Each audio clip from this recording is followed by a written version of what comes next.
इहो इहो इहो इहो अंदर से खुशे भी है। खुश रही ना ऑरेंज कलर बच्चा हती के कब दबा जाई कि पता चल गइल बा मम्मी के हो छुअता मौसम क देलु नो सिली बना देलु हेमा क के मौसमी फल को बोल रहा है। हट जाए बड़ी की माई तू हट देखा हां ए जी कंपनी मालिक बैठा है।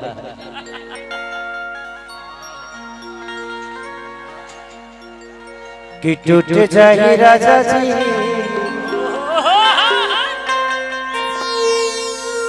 कि छीटा जवानी के उड़े दब मनवा से बनवा के जुड़े दब कि तनी सूत छतरिया तहान के अरे तहान के हा हा तहान के तू लोग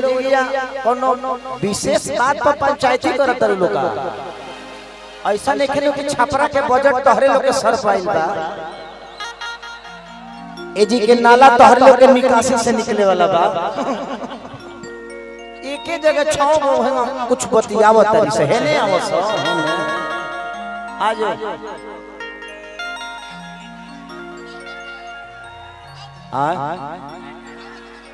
थिएटर हॉल थिएटर वाली लोग कोई बात नहीं कलाकार कलाकार होता है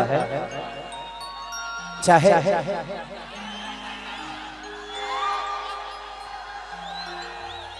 कि अब की जादू जी के झंडा तुम्हारा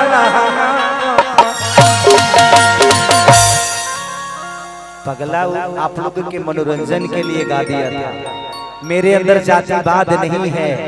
हम आप सबके भाई थे, हम हर लोग के हैं, हम सबके हैं, सब हमारे हैं। मैं जातिवाद नहीं करता, मैं कलाकारी रहना चाहता हूं और एक बेहतर इंसान बन के जिंदगी को चलाना चाहता हूं। कि छीटा जवानी के उड़े दबो 1 2 3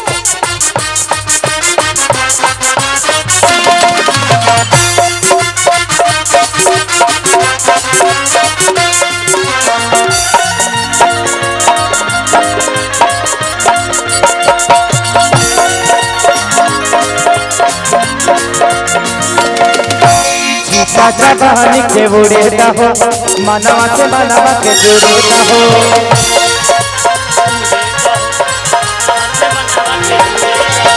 छीटा जवानी के उड़े दहो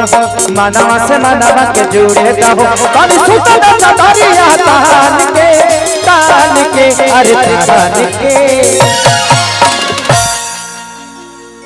दे दाना तो हमरा अगवा नहीं हो जा है आओ ना रे सलाह है ना कहा पागल कोले बड़ी हमरा के तू चाहत हम खोलिए नहीं है बड़ा। अब सोचा मनोज यही से मनोज के मना करो तो नहीं हो कि बाबू हमरा के अच्छा मयंक भैया की तरफ से इनका पैसा तो जेब में रखना चाहिए, आशीर्वाद है इनका। बड़े भाई हमारे मयंक भैया की तरफ से बहुत आशीर्वाद। कितनी सूते द छदरिया तहान के अरे तहान के हा हा तहान के तो टूट जाए राजा जी ए राजा जी ए राजा राजा राजा राजा तो टूट जाही राजा जी पदम सगवा टूट जाही राजा जी पदम सगवा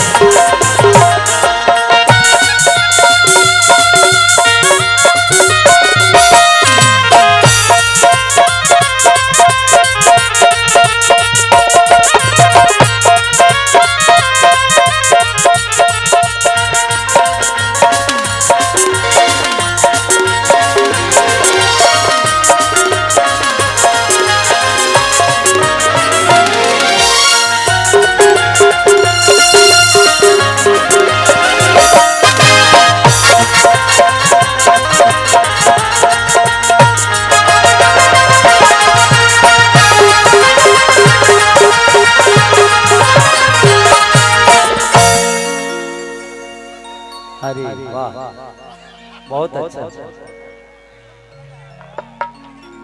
कि बढ़े तब शर्मी देखिया में गरमी अरे पैसे लगी हो कमरिया पैसे लगी हो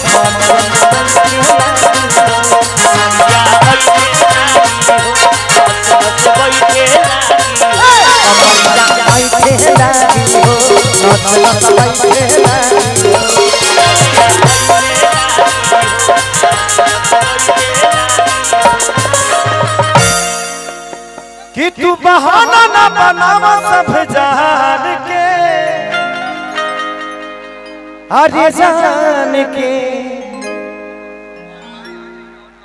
अरे जान के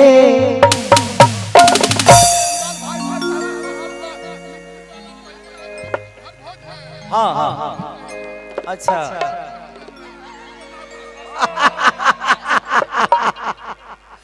चलिए वो मेरे जीवन का कार्यक्रम बहुत प्यारा था। उसी में मैंने मुन्ना भैया को कमाया था, मिंटू भैया को, उपेंद्र भैया को, बुलबुल भैया को, ये सारे भाई हम लोग उसी में मिले थे। हाँ कि तू बहाना ना बनाना सब जान के हर जान के हाँ हाँ जान के तो टूट जाही राजा जी पलंग सागवान के टूट जाही राजा जी पलंग सागवान के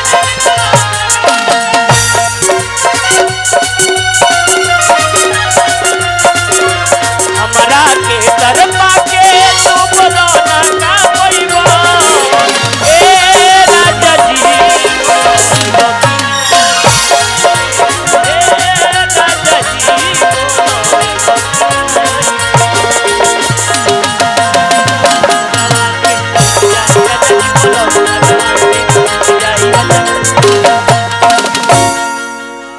हेलो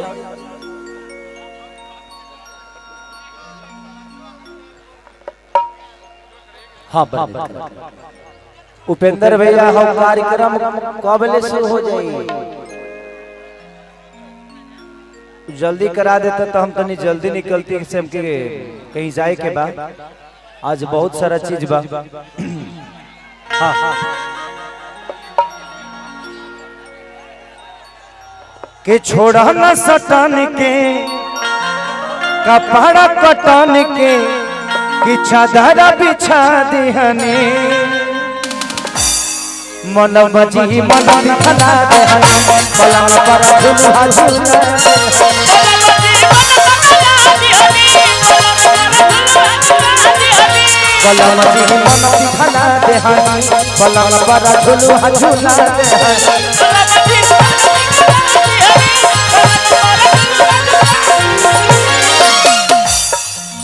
तो परिवार में बेटी जब भान के अरे भान के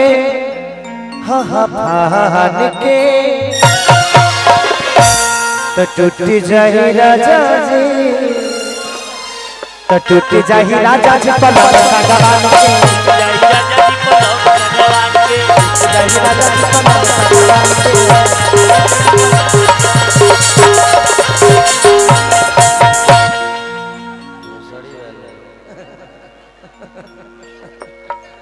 तारा लो से तो बेहतर है हमारा बेटा बा देखो कितना सम्मान कोइला से पैसा के बहुत आ जाएगा तोर मौसी रही तो हम बियाह तोड़ देती लेकिन का करबे हमार बियाह हो गइल बा एगो कॉली का हम हो कि कौना देवता के पूजा भई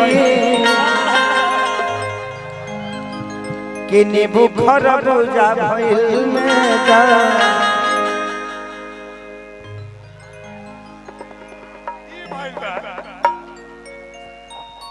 ये मेरे छोटे भाई हैं और मेरे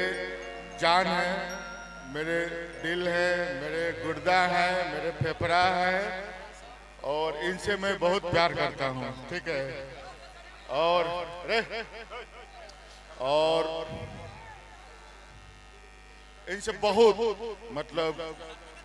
ये मेरे परिवार से, मेरे खानदान से जुड़े हुए लोग हैं। और ये जो प्यार है ना, ये कभी कभी इकरार भी होता है दोनों भाई में हम लोगों को, लेकिन ये हमारे धड़कन है दिल के, ठीक है। इसलिए